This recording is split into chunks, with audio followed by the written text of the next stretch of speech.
मंत्रिपरिषद की बैठक में विवाद को लेकर बोले खाचरियावास। मंत्रिपरिषद की बैठक में जो विवाद उभर कर सामने आया उसको लेकर खाचरियावास क्या कुछ कह रहे हैं, सुनाते हैं आप। ढूंढ रहे हैं रंग, इसमें कोई पॉलिटिकल रंग नहीं है, इसमें कोई लड़ाई नहीं है। आंतरिक लोकतंत्र है ये, आंतरिक लोकतंत्र है और ऐसा आंतरिक लोकतंत्र है जिसमें एक दूसरे के प्रति हॉट टॉक्स तो होती है, लेकिन कहीं भी मर्यादा भंग नहीं होती, कोई गलत शब्दों का प्रयोग नहीं हुआ। दोनों ने सह सम्मान बात की, एक दूसरे से पार्टी लाइन पर बात की। और इस तरह की घटनाएं जब होती है तो इससे लोकतंत्र कमजोर नहीं होगा, मजबूत होगा। और दोनों में कोई गिला शिकवा नहीं है, हमारा पूरा परिवार एक है।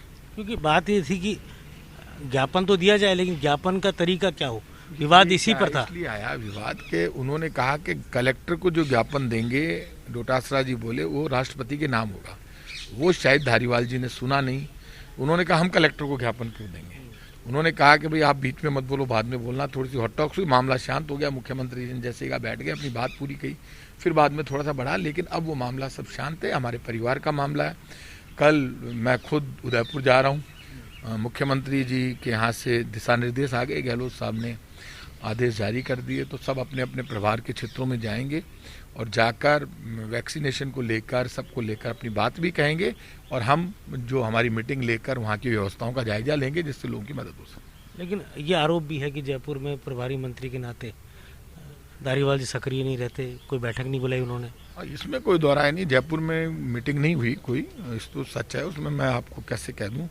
लेकिन इसको इस घटना से जोड़ कर नहीं दे कि हाँ जयपुर में मीटिंग नहीं हुई, ये तो मैं मानता हूँ, लेकिन वो तो कर लेंगे, घर की बात है और ऐसा कुछ नहीं। वैक्सीनेशन, जो फ्री वैक्सीनेशन की मुहिम है, किस तरह से इसको आप आगे बढ़ाएंगे? एक बात आप समझ लो, फ्री वैक्सीनेशन भारत की आवाज़ है, जनता की आवाज़ है। 125 करोड़ मुल्क के लोग कहते हैं कि आज तक वैक्सीन के पैसे नहीं मांगे, और राज्य सरकारों के पास पैसे नहीं है, फिर भी राज्य सरकारों ने पैसे जमा करा दिए, वैक्सीन दे नहीं रहे, झूठे बयान दे रहे हैं। बीजेपी के नेताओं ने जो स्तर गिराया है केंद्र सरकार के लेवल पर, उससे बड़ा पाप नहीं हो सकता। ऑक्सीजन के लिए लोग तड़फ तड़फ कर मर गए। राजस्थान के 25 एमपी ऑक्सीजन नहीं दिलवा पाए। राजस्थान के 25 एमपी और ये बीजेपी के नेता जो झूठे बयान दे रहे हैं, प्रदेश अध्यक्ष, विपक्ष के नेता, उपनेता, उनसे ये कहो, आपने ही कहा था 201 मीट्रिक टन ऑक्सीजन नहीं मिल रही राजस्थान को। गवर्नर से आपने मांग की थी, दिलवा पाए? 1 मीट्रिक टन ऑक्सीजन नहीं दिला पाए। और आज राजस्थान की सरकार, राजस्थान एक मॉडल है, कांग्रेस की गहलोत सरकार मॉडल के रूप में पूरी दुनिया ने देखा काम करते हुए, अच्छा काम करते हुए। प्रधानमंत्री ने तारीफ की। ऑक्सीजन ये दिला नहीं पाए, इंजेक्शन ये दिलवा नहीं पाए, अब वैक्सीन ये दिलवा नहीं पा रहे बीजेपी के सांसद। वैक्सीनेशन सेंटर पर जिन लोगों की कोई जमीन नहीं है, एक कोरोना मरीजों से मिलने जाते नहीं है, किसी की मदद कुछ करते नहीं है, वहां जाकर हंगामा करते हैं। कांग्रेस वालों की लग रही है, अरे कौन से कांग्रेस जनता की लग रही है वैक्सीन? जाके पूछो, करोड़ों लोगों की लग गई वैक्सीन। 2 करोड़ से ज्यादा लोगों के राजस्थान में हमने वैक्सीन लगा दी। इसलिए ये बीजेपी के नेता नाटकबाजी बंद करें। और हिंदुस्तान लाशों का हिसाब मांग रहा है। हिंदुस्तान वैक्सीन में जो घोटाला हुआ, और वैक्सीनेशन के घोटाले की बात मैं अकेला नहीं कह रहा हूं, सुप्रीम कोर्ट ने सवाल खड़े किए हैं।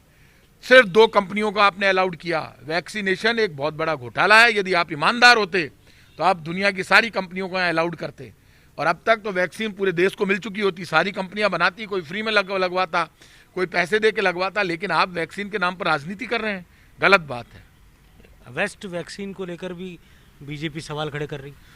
बीजेपी से मैं एक बात कह सकता हूं, मुख्यमंत्री अशोक गहलोत और डॉक्टर रघु शर्मा दोनों ने अखिल अरोड़ा जी को कह दिया कि सारे मामले की जांच करा लो। वेस्ट तो 2% ही हुआ है, मान लो वहां कहीं हुआ है तो सच्चाई सामने आ जाएगी। हम हर मीडिया ग्रुप का सम्मान करते हैं। कोई भी मीडिया ग्रुप जो इस तरह की खबर छापता है उनका सम्मान है। उन खबरों को हम ज्ञान में लेकर, मेरी रघु शर्मा जी से भी बात हुई, मुख्यमंत्री जी और रघु शर्मा जी दोनों बहुत संवेदनशील है, और जो भी खबर आएगी उन खबरों का सम्मान करते हुए उनकी जांच कराना, सच्चाई सामने लाना, ये हमारी जिम्मेदारी है। हम नहीं चाहते वेस्टेज हो, लेकिन हमारा वेस्टेज हिंदुस्तान में सबसे कम है। फिर भी कहीं कोई बात आई है तो उसकी जांच कराकर, सच्चाई सामने लाकर वेस्टेज को रोकना, और कहीं नीति और भी ज्यादा सख्त करनी तो और कर देंगे। डेथ सर्टिफिकेट को लेकर भी आपने मांग की सेंट्रल से। भाई डेथ सर्टिफिकेट तो सबको कोरोना का मिलना चाहिए, और वो डेथ सर्टिफिकेट इसलिए जरूरी है क्योंकि कोरोना से किसी की डेथ हुई है तो उसको कैसे साबित करोगे कोरोना से डेथ हुई है। बहुत बहुत धन्यवाद।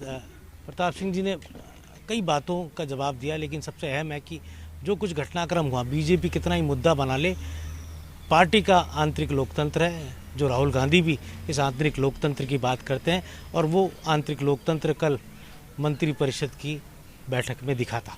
कैमरा जर्नलिस्ट रामनिवास गुर्जर के साथ योगेश शर्मा, फर्स्ट इंडिया, जयपुर।